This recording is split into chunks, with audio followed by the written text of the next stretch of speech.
سلام كميت سنة خبرات خاتتتي لومي حمش إسان شعتن ترختشان إسان شان تدلو حد زيناتات هزلكم قريبا له بتالكم بخبر قدم من سيتراي إن بخبر له خبل أتجتات شو دا جاليسو طاليان وعلى أفريقيا أبد سابا أتكايدا من قد داير إثيوبيا نبتغاي برا سريزو أب أخي بابايت سوماليا استل على هوكات ቀዳሚ ሚኒስትር ኢትዮጵያ ምስ ምክትል ጸሓፊ ተዛራሪቡ ዓለማሽ መርከብ ኣሜሪካ ርክባ ቋሊታ እዝን ካልእን ዝብሉ ብዝዝር ሒዘልኩም ቀሪቡ ኣለኹ ክትከታተሉን በኽብሪ ኣድም ፕሬዚደንት ጊዜያዊ ምምሕዳር ትግራይ ነበር አቶ ጌታቸው ረዳ ኣብ ክልላዊ ትግራይ ገለ ወታደራዊ ፖለቲካዊ መራሕትነት ክልል ናብ ሓድሽ ዘየድሊ ኩናት ይደፍኦ ከም ዘሎ ብትሪ ኣጠንቂቖም አቶ ጌታቸው ኣብ ወግዓዊ ናይ ፌስቡክ ገጹ ኣብ ዘርግሖ መግለጺ ስምምዕ ሰላም ፕሪቶርያን ምትግባር ዝግበር ጻዕሪ መራሕቲ ዞባታት ናይ ስልጣን ሃረርታ ይዕንቅፍ ከም ዘሎ እዚኦም ባእታታት ሰቃይ ህዝቢ ንምንዋሕ ይሕተቱ ከም ዘለዎም ኣተሓሳሲቡ እቲ ፕሬዚደንት ነበረ ኣብ መልእኽቱ ከም መጠንቀቕታ እቶም መራሕቲ ነቲ ህዝቢ ዘቕርቦ ጠለባት ምሕላው ግዛኣታዊ ልዕልናውነት ተመዛበልቲ ምምላስን ከም መሸፈኒ ተጠቂሞም ኩናት የለዓለው ኢሉ መምላስ ተመዛበልቲ ብሰላማዊ መንገዲ ብተኣማንነት ብሩኢ ፋይናንሳዊ ደገፍን ብዛሓት ተታገባ እምበር ንትግራይ ሚሊሽ ናብ ዓውደ ኩናት ዘቕይር ምግፋዕ ክካየድ ከም ዘይብሉ ኣስሚሩሉ ብፍሉይ ንወታደራዊ መሪሕነት ክልል ዝነቐፉ ኣቶ ጌታቸው ገና ከበድቲ ኣፅዋር ከይተሸፈነ ህይወት መንእሰያት ንኩናት መስዋዕቲ ምግባር ኣረጊት ጌጋ ስልቲ ምዃኑ ገሊጹ ንዕጡቓት መንእሰያት እቲ ክልል ፃዊዑ ዘረቡ ኣቶ ጌታቸው ቃንዛን ህዝብን መትከል ቃልስን ንርካሽ ፖለቲካዊ መክሰብ ከይጥቀምሉ ጥንቃቐ ክገብሩ ኣተሓሳሲቦም እቲ ቃልሲ ዝተረጋገፀ ስምምዕ ፕሪቶርያ ፖለቲካዊ ፍልያት ብሰላማዊ መንገዲ ንምፍታሕ ዓብይ ዕድል ምዃኑ ብምልካት እቲ ዕጡቕ ውድብ ነቲ ኩናት ዝግበር ፀቐጥ ይተቃወሙ ዝሕጂ ዘይጠቅም መስዋዕቲ ኣይከፍልን ብምባል ኣይፋል ክብል ኣተባቢዑ ኣብ መወዳእታ ኣቶ ጌታቸው ነቲ ብስም ትግራይ ዝካየድ ዘሎ ትርጉም ኣልቦ ምንቅስቃስ ኣበይ ማዕሲን ብኸመይን ከም ዝውዳእ ዘይፈልጥ ብህፁፅ ደው ክብል ተማሓፂኑ ቀዳማይ ሚኒስትር አብይ አሕመድ ካብ ምክትል ሚኒስትር ጉዳያት ወፃኢ ኣሜሪካ ክሪስቶፈር ቲላውንዲ ኣዛዚ ትእዛዝ ኣሜሪካ ኣፍሪኮም ጀነራል ዳቪድ ኣንደርሰን ናይ ስነ ስርዓት ዑደት ከም ዝበፅሖም ብምግላጽ እቲ ዑደት ምውቕን ሃናፅን ከም ዝኾነ ብምግላጽ ኣብ መንጎ ክልቲአን ሃገራት ቀጻሊ ምትሕብባርን ሓድሕዳዊ ምክብባርን ኣገዳስነቱ ኣስሚሮምሉ እዚ ዑደት እዚ ካብቲ ናይ 24 ጥሪ ክሳብ ሓደ ለካቲት ዝካየድ ተመዲቡ ዘሎ ግብፂ ኢትዮጵያ ኬንያ ጅቡቲ ዘጠቃለለ ዞባዊ ዑደት ምክትል ጸሓፊ ላውንዲ እዩ እዚ ከምዚ ኢሉ ከሎ ሚኒስትር ጉዳያት ወፃኢ ጊዶን ቲሞቴዎስ ምስላንዳ ኣብ ኣዲስ ኣበባ ብምዝራብ ክልቲኣዊ ዝምድናታት ኣብ ምጥንካርን ዘተኮረ ክልቲኣዊ ረብሓታት ኣብ ዘለዎ ዞባዊ ጉዳያት ሓሳብ ምልውዋጥን ዘተኮረ ዘተ ኣካይዶም መንገዲ ኣየር ኢትዮጵያ ካብ ኣዲስ ኣበባ ናብ ዝተፈላለዩ ኣብ ትግራይ ዝርከቡ ማዕረፈ ነፈርቲ ዘካይድ በረራታት ከም ሰረዘ ተፈሊጡ ሎሚ ካብ ናብን ኣዲስ ኣበባ ትግራይን ክካየደሉ መደብ ዝተተሓዘሎም በረራታት ከም ተሰረዙ ካብቲ ዝተፈላለዩ ተገልገልቲ ተረጋጊፁ ብመሰረት እቶም ተገልገልቲ ዝበፅሖም ናይ ፅሑፍ መልእኽቲ በረራኦም ከም ሰረዘን ክፈልጡ ዝተገብረ ኮይኑ ምክንያቱ ድማ ዘይተሓስበ ኩነታት ምዃኑ ናይቲ ፅሑፍ መልእኽቲ ይገልጽ በዚ መሰረት ካብ ኣዲስ ኣበባ ናብ መቐለ ሑመራ ሽረን ኣክሱምን ካብ ናብን እተን ማዕረፎ ነፈርቲ ሎሚ ክካየድ መደብ ተታሒዙሉ ዝነበረ በረራታት ተሰሪዞም ኣለዉ ገለ እቶም ካብን ናብን ኣዲስ ኣበባ ትግራይ ዝግበሩ በረራታት ከም ዝተሰረዙ ካብ መቐለ ዝርከብ ቤት ፅሕፈት ቲኬት እቲ መንገዲ ኣየር ኣረጋጊጹሎ ከምኡ'ውን ኣብ መቐለ ዝርከቡ ሰራሕተኛታት እቲ መንገዲ ኣየር ማዕርፎ ነፈርትን ሎሚ ሓሙስ ከዕርፉ ናይ ስራሕ ከይኣትውን ክፈልጡ ከም ዝተገብረ ቢቢሲ ካብቶም ሰራሕተኛታት ዝረኸቡ ሓበሬታ የምልክት እንተኾነ ካብ መንገዲ ኣየር ኢትዮጵያ ይኹን ካብ መንግስታዊ ኣካላት ብዛዕባ እዚ ዛጊድ ዝወሃበ መብርሂ የለን ጣልያን ኣብ ኣዲስ ኣበባ ካልኣይ ዋዕላ ጣልያን ኣፍሪቃ ከተካይድ እያ ጣልያን ካልኣይ ዋዕላ ኣፍሪቃ 13 የካቲት 2026 ኣብ ኣዲስ ኣበባ ከተካይድ ምዃና መንግስቲ እታ ሃገር ኣፍሊጡ እዚ ዋዕላ ንፈለማ እዋን ኣብ ኣፍሪቃ ዝካየድ ኮይኑ ጎኒ ዋዕላ ኣፍሪቃዊ ሕብረት መራሒ ሃገራት ባይቶን መንግስታዊ ኣፍሪቃዊ ሕብረትን ኣብ ዝካየደሉ እዋን ከም ዝካየድ ማዕከናት ዜና ኢጣልያ አንሳ ብ27 ጥሪ ዘዘርግሖ ሓበሬታ ይሕብር ቀዳመይቲ ሚኒስትር ጆርጂያ ሞሎኒ ኣብ ዋዕላ ከም ናይ ክብሪ ጋሻ ተረኺባ መኽፈቲ መድረኽ ተስምዕ ትፅቢት ትግበር ሰበስልጣን ኢጣልያ እቲ ጉባኤ ፖለቲካዊ ዘተ ንምዕማቁን ኣብ መንጎ ጣልያን ሃገራት ኣፍሪቃን ዘሎ ነዊሕ እዋን ፀንሐ ስትራቴጂካዊ ዝምድና ንምጥንካር ዝዓለመ ምዃኑ ይገልጹ እቲ ኣብ ምዕባል ዕላማታት ናይቲ ኣብ ወርሒ ጥሪ 2024 ኣብ ሮማ ዝተጀመረ ውጥን ሜተር ኩተር ትፅቢት ዝግበርሉ ዋዕላ ቅርፃዊ ፖለቲካውን ቁጠባውን ሽርክነት ንምስፋሕ ኣገዳሲ ምዃኑ ይንገረሉ ኣብ ዘላቒ ልምዓትን ትሕተ ቅርፃውን ፀዓትን ትምህርትን ስልጠና ኮነ ኣብ ክንክን ጥዕናን ሕርሻን ዝኣመሰሉ ወሰንቲ ጉዳያት ምትሕባር ዝሕይል ክኸውን እዩ እቲ ዋዕላ ብተወሳኺ ኣብ ትሕቲ እቲ ዝተተለመ ትልሚ መሰረት ገይሩ ዝተረኽበ ዕላማታት ክግምግምን ንመጻኢ ምትሕባር ቀዳምነት ክህብን ከም ዝኽእል ይእመት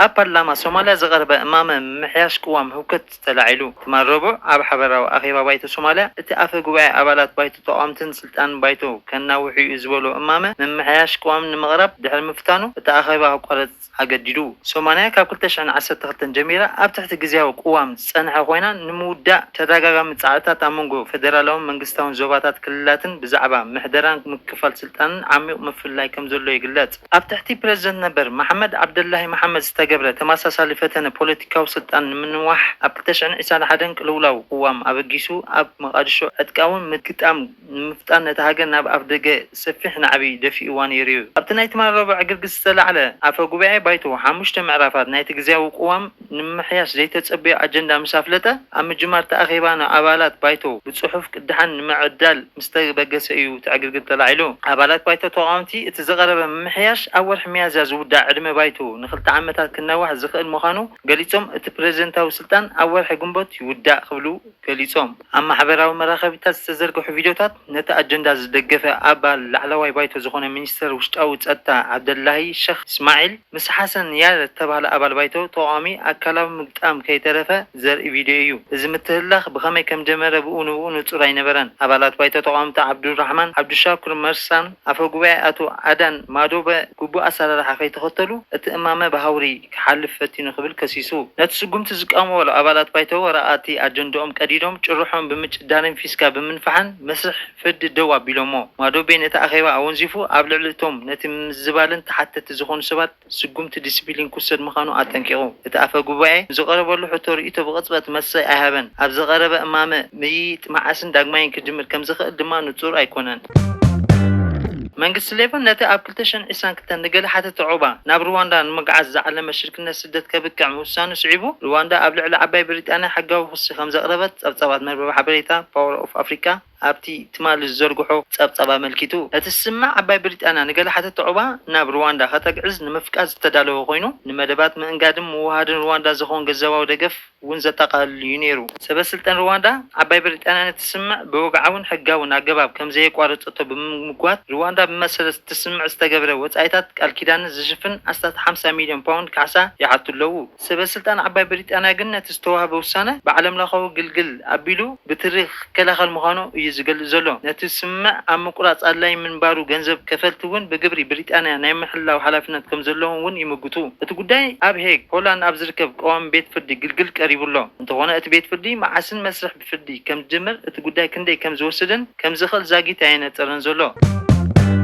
أبال كونغرس مينيسوتا إلهان عمر أبال دارش محدار كتما مدر الناس معت كلا بحدا من إسي انتاي نتر زي تفلت أفساسي مدكعة تفتيموها إتي أما أكل تعذب تزنبر من إسي سرنغا تتأكيمو نتفساسي ناب آخم زنوتسوغن بوليس كتما مينيا بوليس أفليتو إلهان عمر دحت فتامي زخونا قد أتكيبتها مدر أخد كتلن كلا نت مدكعة تفتامي مدرسي بغطبتها بتحت غيدا أتيلو بوليس ون انتخونا نايت فساسن مفلات كابت بوتا قمسو خمز وسدا أفليتو جاكلين غوسلين استبالا أبتا أخي باس تسافتف والكسب بزعباتن إلهام عمر فساس زدك عمن السي بزملكت نبيس سابزابو قال حدا خبتهم حقستا تمثيلو قال خباز زباي ايو مسيل نيرو كبل قاليتو إلهان دي حيرا أب إكساب زوج آتو مقلتي دحاني أنا خمو زوج آكو سرزوانكو زانو اشتين عبي كابسر حياتي بكورنيا عايشو منا شوتن كعوتو عايفك ادنيا خطب القليتا دحت فتامي إلهان نتوم عبد داراش جنبور سبات كنت قتلنا نحنا مينيسوتا حيالاتينا إلا كالا أبتا أخي باز إلهان استساتف ألفريد فلاورز جونيرز تبها لو الكسب نبيس سابزابو حبريتا نتا أبتا أخي باز مقص الزنبرا نحن بتستفت أما متكعتي زي مدهالان انتبعتان حيلان كم زخبرو قليتو دحت فتامي بسولس أبالات حالوا دوب قبل على حدا أمريكا استفت أما موت زسعبو متكعتي من مرحدات ترامب نتا أمينيا بوليس قبرو زولو قفا قرب كفوسو مخانو تزاريبو الله بريزن دونالد ترامب زعبات أمينيا بوليس قبل على أبال كونغرس إلهام عمر استفت أما متكعتي بزعبات ولد عدا سوماليا صرفو تعرفن بزملكن نزغر ولا حتو ملسي أكاتع يخوين اللهم ريبورتر ABC نيوز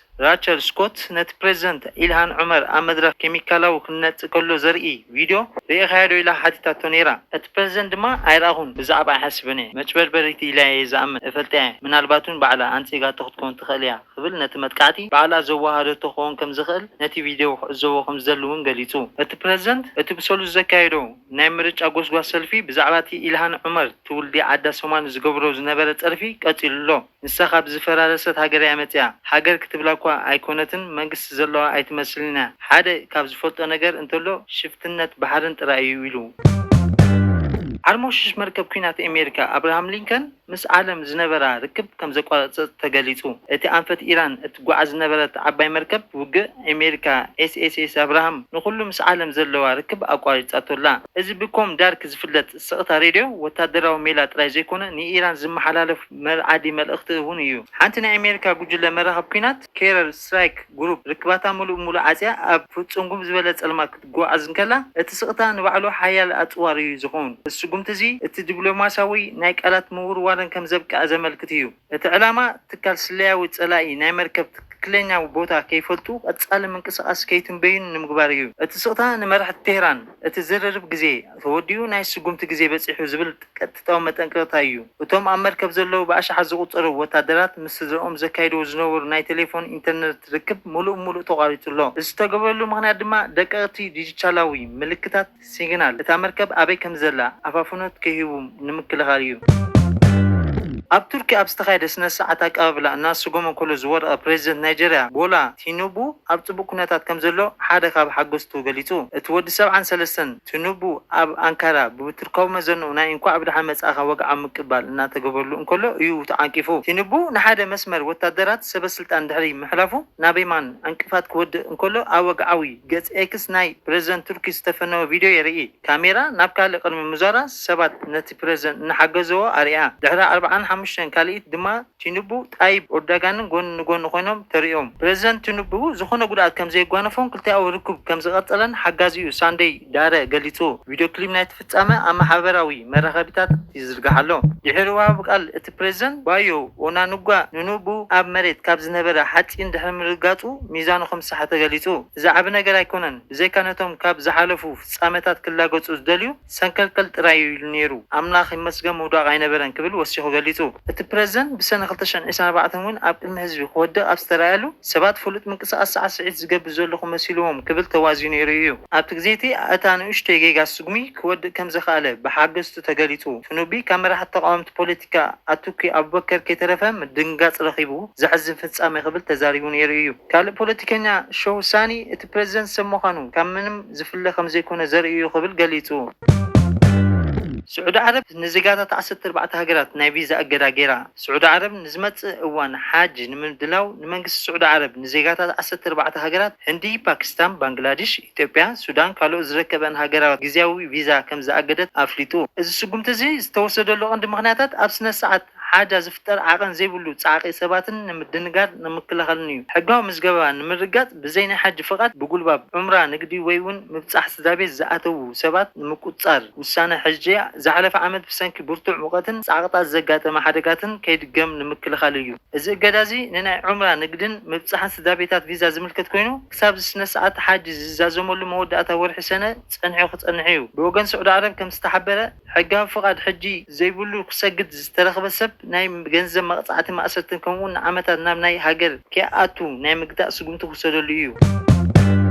ላዕለዋይ መኻሪ ላዕለዋይ መራሒ ኢራን ዓሊ ኻሜነይ ካብ ማሕበራዊ መራኸቢታት ብቋንቋ ኤሚሬትስ ከም ዝኽብል ጽሒፉ እቲ ስርዓት ካብ ኣሜሪካ ንዝመጽእ ዝኾነ ይኹን መጥቃዕቲ ንምምላስ ንእስራኤል ቴል ኣቪቭ ከጥቃዕ እዩ ኢሉ ዝኾነ ካብ ኣሜሪካ ንዝመጽእ ወታደራዊ ንጥፈታት ካብ ዝኾነ ምንጪ ብዝኾነ ደረጃ ከም መጀመርታ ኩናት ክቁጸር ከም ዝኽእል ድማ ተዛሪቡ እቲ ምላሽ ድማ ቅጽበታዊ ኩሉ መዳያዊ ቅድሚ ሕጂ ዘይተረኣየ ክኸውን እዩ ይብል እቲ መልእኽቲ እስራኤል ናብቲ ወራሪ ናይ ልቢ ቴል ኣቪቭ ኩሎም ደገፍታን ዘቐንዐ ክኸውን እዩ እዚ ጽሑፍ ሽምኻኒ ፕሬዚደንት ኣሜሪካ ዶናልድ ትራምፕ ንኢራን ኣብ ልዕሊ ብኣሽሓት ዝቁጸሩ ሰባት ዝተቐትሉ ፀረ ስርዓትን ተቃውሞታትን ዝተወሰደ ደማዊ ስጉምቲ ምላሽ ንምሃብ ከጥቀድ እዩ ዝበሃል ቀጻሊ ግምታት ኣብ ዝረኣየሉ ዘሎ እዋን እዩ ኣሜሪካ ፕሮግራም መግቢ ዓለም ኣቢሉ ንሶማል ዝዋሃብ ዝነበረ ሓገዝ መግቢ ዳግማይ ንኽድምሮ ከም ዝወሰነት ኣፍሊጣ ሚኒስተር ረድኤት ወጻኢ ኣሜሪካ ኣብ ዘውፅኦ መግለጺ ፌደራል መንግስቲ ሶማል ነቲ ኣብ ኣዋህባ ሓገዝ ዝተፈጥረ ምምዝባዕ ሓላፍነቱ ተቐቢሉ ድሕሪ ምቕባሉ እዩ ክብል ገሊጹ ኣሎ። ኣሜሪካ መንግስቲ ሶማል ንኣሰራርሓ ፕሮግራም ምግቢ ዓለም ንዝጸለወ ተግባራት ተላይ ሓገዝ ኣሜሪካን ኣፍልጦን ሓላፍነትን ብሓጎስ ተቐበሎ። ብጥሜትን ድርቀትን ዝተጎድኡ ሰባት ንምክፋል ኣገደስቲ ምግቢ ብቕልጡፍ ክጅመር ምዃኑ ገሊጹ። ይኹን እምበር እቲ ናይ ምግቢ ሓገዝን ክቕጽል እኳ እንተኾነ ሓፈሻዊ ሓገዝ ኣሜሪካ ኣብ ሶማል ግን ሕጂ እውን ኣብ ምግምጋም ከም ዘሎ ሓቢራ። እቲ መግለጺ ሓያል መርገጺ ምምሕዳር ትራምፕ ዘንጸባርቕ እዩ። እቲ ምምሕዳር ንብኽነት ብዘይግቡእ ምጥቃም ወይ እውን ዘይግቡእ ኣጠቓቕማ ገንዘብን ከፈልቲ ግብርን ኣሜሪካ ዜሮ ተጻዋርነት ፖሊሲ ኣለዎ ኢሉ። ንናይ ቀረባ መሓዛ ሩስያ ነበር በሽር አልአሳድ ካብ ስልጣን ዘውደቐ ፕሬዚደንት ሶርያ ኣሕመድ አልሻራ ድሕሪ 1 ዓመት ምስ ፕሬዚደንት ቭላድሚር ፑቲን ኣብ ሞስኮ ተራኺቡ። እቶም ንዓሰርተታት ዓመታት ኣብ ኩናት ሓድሕድ ሶርያ ኣብ ተጻወትቲ ወገን ዝጸንሑ ክልቲኣዊ መራሕቲ ሕጂ ኣብ መኣዲ ይረኸቡ ኣለዉ። እዚ ድማ ሩስያ ዓቢ ትርጉም ኣለዎ። ብመሰረት ወሃቢ ቃል ክሬምሊ ዲሜትሪ ሞስኮቭ ቀንዲ ኣርእስቲ ናይቲ ዘተ ጉዳይ ወታደራዊ ሩስያ ኣብ ሶርያ ይኸውን እዩ። ሩስያ ኣብ ልዕሊ መደበራት ኣየር ክመይምይምን ኣብ ገማግም ባሕሪ ማእከላይ ባሕሪ ዝርከብ መደበር ሓይሊ ኣየር ታቱሩስን ዘለዋ ቁፅፅር ክትሕሉ ትደሊ። ሩስያ ኣብ ዝቐረበ እዋን ሰራዊታ ካብ ሰሜናዊ ምብራቕ ሶርያ ዝርከብ ማዓስከር ኣየር ካሚሽሊ ኣውፅያ እዘን ክልተ መደበራት ካብ ሕብረት ሶቪየት ነበር ወፃኢ ዘለዋ እንኮ ወታደራዊ መደበራት ሩስያ እየን። ፕሬዚደንት አሻራ ኣብ ዝሃቦ ጋዜጣዊ መግለጺ ፕሬዚደንት ፑቲን ሩስያ ኣብ ዞባ ምርጋእ ታሪኻዊ ተራ ንሓድነት ሶርያ እትድግፍ ደገፍን ኣመስጊኖም። ፑቲን በግሊኡ አሻራ ግዜያዊ ሓድነት ሶርያ ንምምላስን እቲ ሃገር ንምርጋእን ዝገብሮ ጻዕሪ ደገፉ ገሊጹ። ብመሰረት ሳሙኤል ራማኒ ካብ ኣብ ለንደን ዝመደበሩ ትካል ምሕሳብ ሩስያ ድሕሪ ምዕራይ በሽር አልአሳድ ዝካየድ ሓድሽ መንግስታዊ ፀረ ሩስያ ከይከውን ስክፍታ ነይርዎ። ሞስኮ ግን በቲ አልሻራ ዝወሰዶ ፕሮግራማቲክ ኣካይዳ ምስ ሩስያ ክሰርሕ ዝወሰነቶ ውሳነ ተገሪማ። አልሻራ ንፖሊስ ወጻኢታት ሶርያ ናብ ኣሜሪካ ዘሰጓገረ እኳ እንተኾነ ብሰንኪ ዘይርጉእ ፖለቲካዊ ኣሜሪካ ብፍላይ ኣብ መንጎ ሪፓብሊካን ዲሞክራትን ዘሎ ፍልሊ ምስ ሩስያ ዘለዎ ዝምድናታት ከም መተካእታ ይጥቀምሉ ከም ዘሎ ተንተንቲ ይገልጹ። ምምሕዳር ትራምፕ ኢራን ካብ ፀወታ ወጻኢ ክሳብ ዝኾነ ሶርያ ምስ ሩስያ ዝምድና ክህልዋ ዝኾነ ተቃውሞ ይብሉን። ካልእ ድሕሪ ዘተ ዝዝውተር ኣርስቲ ጉዳይ ናይቲ ኣብ ሩስያ ዓዋ ዝተዋህቦ ፕሬዚደንት ነበር በሽር አልአሳድ አልሻራ አልአሳድ ኣሕሊፉ ክዋሃቦ ናብ ሕጊ ክቐርብ ፀዊዑ። ኣብ ዝቐረበ እዋን ኣሜሪካ ኣብ ቬንዙዌላ ዘካየደቶ ወታደራዊ ምትእታው ስዒቡ ሩስያን ዝተረፉ መሓዝታ ወታደር ንብረታን ብፍላይ ኣብ ሶርያ ንምሓዝ ውሁድ ጻዕሪ ትገብር። ኦርቶዶክሳዊት ቤተክርስትያን ኣሜሪካ ካብ መላእ ዓለም ዝመፁ ኣሽሓት ኣርሜንያውያን ህይወት ህያብያ ብዝብል ጭርሖ ኣብ ዋሽንግተን ዲሲ ዓብ መንፈሳዊ ጉዕዞ ከም ጀመሩ ይንገር። ኣብቲ ዘይተለምደ ናይ ክረምቲ ኩነታት ኣየር ኣሜሪካ በረድን ዘይፈርሑ ኦርቶዶክሳውያን ክርስቲያን ህይወት ህያብያ ብዝብል ጭርሖ ኣብ ቅድሚ ላዕለዋይ ቤት ፍርዲ ኣሜሪካ ሃገራዊ ኣገልግሎት ጸሎትን ኣካይዶም። ኣብዚ ግዜ እዚ ካብ ኦርቶዶክሳዊት ቤተክርስትያን ኣሜሪካ ዝመፁ ጳጳሳትን ኣሽሽትን ዓለም ለኻውያን ኣብ ካቴድራል ቅዱስ ኒቆላዎስ ኣብ ዝተካየደ መለኮታዊ ቅዳሴ ተረኺቦም። ኣብ ኣሜሪካ እትርከብ ኦርቶዶክሳዊት ቤተክርስትያን ኣብ ዓለም ብብዝሒ ህዝቢ ዘለዋ ክርስቲያን ሃገር ልዑል ዋጋ ዘለዋ ኮይና ምስ ግዜ ድማ ኣብ ኣማላድነት ቅድስት ድንግል ማርያም ጻድቃን ሰማዕታትን ኣሚኖም እምነት ኦርቶዶክሳዊ ሓቂፎም ዝጥቀሙ ዘለዉ ሰባት እናወሰኸ ይኸይድ ከም ዘሎ እቲ ፀብጻብ ይሕብር። ካብ መላእ ሃገር ንዝመፁ ስልፈኛታት ምንጻል ጥንሲ እገዳ ክግበር ፀዊዖም። እዚ ድማ ናይ ጸሎት መንፈስን ጉዕዞ ክብርን ዋጋን ህይወት ፖለቲካዊ ጉዳይ ጥራይ ዘይኮነ ኣብ መላእ ሕብረተሰብን ወለዶታትን ዝካየድ መሰረታዊ ሞራላዊ ሓቂ ምዃኑ ኣጉልሒሉ ይብል። ተዛረብትን ተሳተፍትን እቲ ሰልፊ ናይ ሓባር ተልእኾም ኪኖ ሕጋዊ ዓወትን ክሳብ ኣብ ነፍሲ ወከፍ ደረጃ ህይወት ወዲሰብ ዘንጸባርቕ ባህላዊ ምዕባይ ዝዝርጋሕ ምዃኑ ኣስሚሮምሉ። ኣፈኛ ባይቶ ማይክ ጆንሰን ነፍሲ ወከፍ ህይወት ዝተወልደ ይኹን ዘይተወልደ ዘዕቀን ዋጋን ዕላማ መብፅዓን ኣለዎ ኢሉ። ዶናልድ ትራምፕ መራሕቲ ኢራን መርገፂኦም እንተዘይቀሮም ከማድሮ ዕጫ ክወዶም እዩ ኢሉ። ፕሬዚደንት ትራምፕ ዓበይቲ መራኸቢ ውግእ ናብ ኢራን ከም ዘዋፈረ ኣፍሊጡ መንግስቲ ኢራን ኣብ ልዕሊ ዜጋታቱ ዝገብሮ ዘሎ ደማዊ ዓፈና ደው ኣቢሉ ናብ መኣዲ ምርዳእ ክመጽእ ንምግዳድ ዩኤስኤስ ኣብርሃም ሊንከን ሓዊሱ ሰፊሕ ሓይሊ ባሕሪ ናብ ዞባ ይልእ ከም ዘሎ ሎማ ኣፍሊጡ። ፕሬዚደንት ትራምፕ ኣብ ማሕበራዊ መራኸቢ ገጹ ኣብ ዝለኣኾ መልእኽቲ መራሕቲ ኢራን መርገፂኦም እንተዘይቀሮም ከምቲ ቅድሚ ሒደት ሰሙናት ኣብ ፕሬዚደንት ቬንዙዌላ ኒኮላስ ማዱሮ ዘጋጠመ ዕጫ ብሓይሊ ምእላይን ማእሰርትን ከጋጥሞም ከም ዝኽእል ንጹር መጠንቀቕታ ኣውፅኡ። ምድላው ናይ ተመራኸብ ውግእ እቶም ፕሬዚደንት ብዛዕባ ወታደራዊ ምውፋር መብርሂ ሂቦም። ሓይሊ ካብ ቬንዙዌላ ዝተለኣኸ ብዝሒ መራኸቢ ውጋእ ይዓቢ። መሪሕነት ፍሉጥ መርከብን ውግእ ኣብርሃምን ዝምራሕ እዩ ክብል ገሊጹ። ኣድላይ እንተኾይኑ እቲ ተልእኾ ብፍጥነት ሓይልን ንምፍጻሙ ድሉው ምዃኑ ገሊጹ ግዜ ይውዳእ ኣሎ። እዚ ብሓቂ ህጹጽ እዩ ክብል ፕሬዚደንት ትራምፕ ገሊጹ። ቀንዲ ዕላማ ዋሽንግተን ምስ ቴህራን ዝኾነ ኒኩሌራዊ ኣጽዋር ዘይብላ ሓድሽ ፍትሓውን ስምምዕ ምፍራም እዩ። እዚ ፕሬዚደንት ኣብ ዝሓለፈ ዓመታት ኣብ ልዕሊ ኢራን ዝወሰዶ ወታደራዊ ስጉምቲ ብምዝኻር ካብ ምጥቃዕ ድሕር ከም ዘይብል ኣስሚሩሉ።